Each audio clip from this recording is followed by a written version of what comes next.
Good afternoon, everyone, and welcome back to Unbiased News at Noon. I'm Susan. Today's story involves information about the tobacco companies' biased attempts to expand their consumer market. While tobacco companies first began publishing their advertisements as early as 1789, it wasn't until the 1870s that their promotional efforts began to gain momentum. Since then, the industry has abandoned the idea to sell solely to men and has steadily aimed to appeal to women and minorities. For example, from 1920 to 1943, African Americans' annual income increased threefold, thus making them an appealing demographic.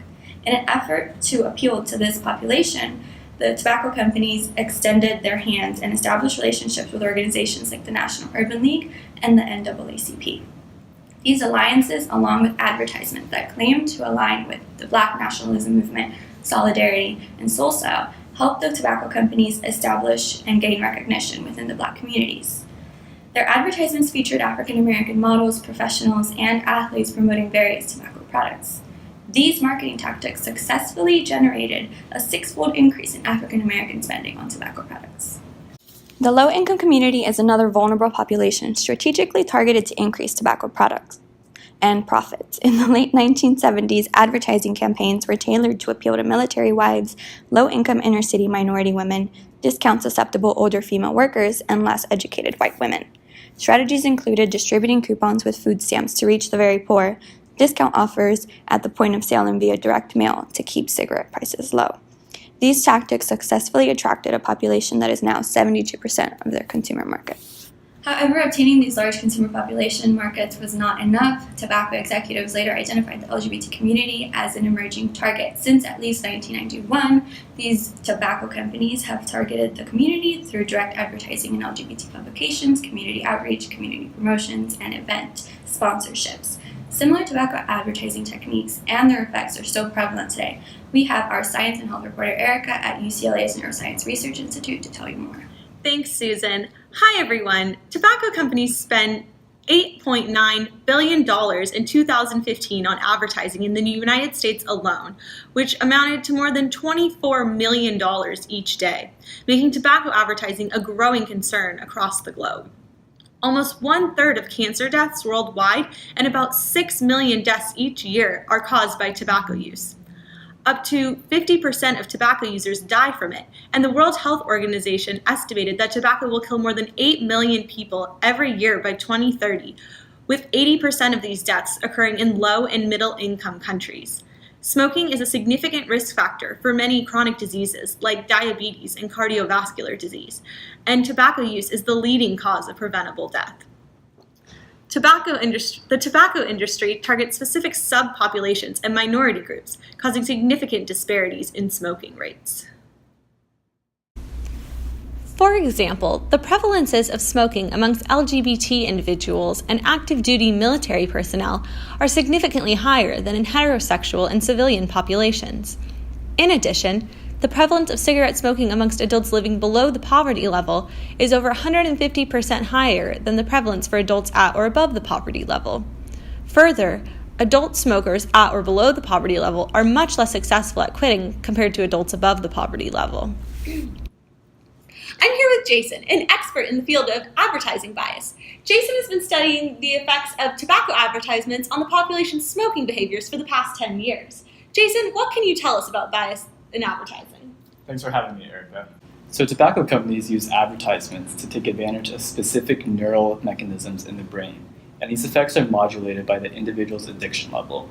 For example, researchers used eye tracking analysis among regular smokers to measure the number of fixations on health warnings and branding images.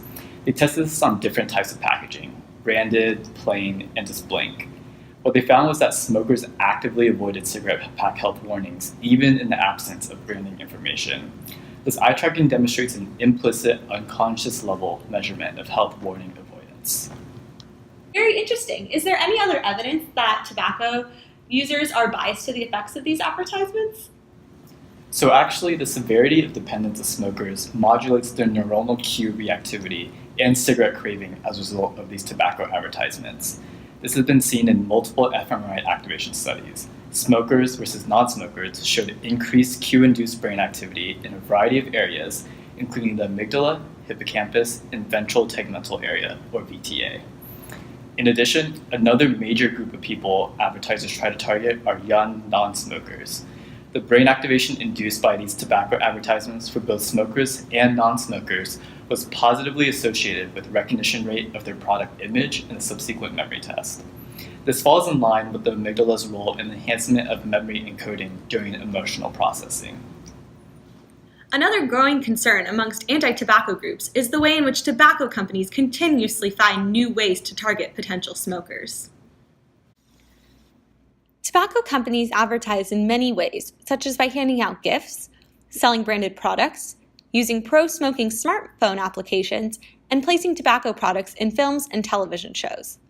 At least 75% of modern box office hits include smoking scenes, and there is evidence of a causal relationship between exposure to tobacco use in movies and the initiation of smoking amongst youth. To target women, tobacco companies often use themes of social desirability and independence, matched with slim, attractive, and athletic models. Additionally, tobacco companies often use cultural associations to target subpopulations. For example, Asian Americans have been targeted by the tobacco industry's sponsorship of Chinese and Vietnamese New Year festivals, and African Americans have been targeted through tobacco-sponsored hip-hop bar nights that offer samples of specialty menthol cigarettes. Jason, do you have any insights as to how tobacco advertisements can cause non-smoking youth to begin smoking? Well, one strong example of this is the prevalence of e-cigarette use among juveniles and young adults. A recent study found that sweet fruit flavors of tobacco triggered greater activity in the nucleus accumbens than more neutral flavors. The nucleus accumbens is involved in the dopaminergic reward pathway and has been strongly implicated in addictive behaviors. Additionally, the packaging for these sweet-flavored e-cigarettes resulted in very similar activation patterns in the nucleus accumbens than control images of candies and sweets. And it's very easy to see why. Even someone like myself would have to take a moment to tell the difference between the candy packaging and the tobacco packaging. So it's very easy to see why a younger individual would mistake the drug for candy, and now we have the neurobiological evidence to prove it. But what about the health warnings on the packaging? Shouldn't that deter children from engaging in such substance use? Well, interestingly, this is another way advertisers use bright, colorful packaging for their products. It has been shown that the greater nucleus accumbens activity triggered by the packaging was correlated with poorer memory for health warnings. The precise mechanisms isn't understood, but I suspect is related to the inhibition of the hippocampus. We, as well as the advertisers, also know that children and youth have difficulty envisioning and planning for the future. We call this phenomenon temporal myopia. For example, if a child is offered $10 right now, or $20 in a week, most of them would choose the $10 option because it's right now and provides instant gratification. As children, you're going to be biased to make this decision because your limbic areas are more developed than your prefrontal cortex at that time. Similarly, children will want the instant gratification of candy-flavored tobacco right now and not even consider the potential future health concerns because it is so far removed. Do you think the effect is observed in adults as well? Absolutely, although to a lesser degree. fMRI studies have shown that more patient individuals who are less likely to engage in risky behaviors show greater activation in the medial prefrontal cortex than their more impulsive counterparts. So it can really depend person to person. Have there been any governmental regulations to address this? Thankfully, there has. Just last week, the federal government issued a warning to e-cigarette companies to change their packaging or face punishments. Obviously, however, more needs to be done. Thank you for sharing with us, Jason. It is clear that tobacco advertising, marketing, and promotion play a major role in shaping tobacco-related knowledge, opinions, attitudes, and behaviors among individuals and within communities. The bias in advertising of tobacco products incorporates three major themes: providing satisfaction, easing anxieties about the dangers of smoking, and creating associations between smoking and desirable outcomes.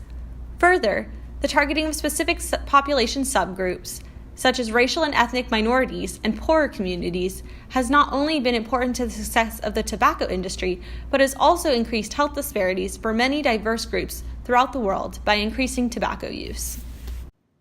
Thank you, and back to you, Susan. Thanks, Erica. According to the World Health Organization, the most effective way to decrease tobacco consumption and combat this bias is to ban advertising, promotion, and sponsorships of tobacco products. Countries that have already done this have seen a 7% decrease in tobacco consumption. Since evidence from the United States shows that partial bans on tobacco advertisements are not as effective due to the industry using other media sources to promote their products, more countries should consider complete bans. Only 29 countries have reached the highest level of achievement in banning tobacco products, but 6 more, like Albania and Brazil, are still making great progress in banning the last forms of advertising in their countries. Research shows that campaigns to discourage tobacco consumption can change youth attitudes about tobacco use, suppress cigarette initiation, and encourage adult cessation. Anti-smoking media campaigns that use strong negative messages are more effective than those that use humor or other tactics, and are even more impactful when combined with school and/or community programming.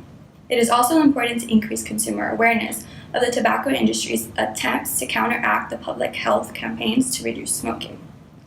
Uncovering the underlying bias involved in tobacco marketing techniques brings us one step closer to decreasing the influence that the industry has on the public's health. Thank you for tuning in, and on behalf of everyone here at Unbiased News, we'll see you next time.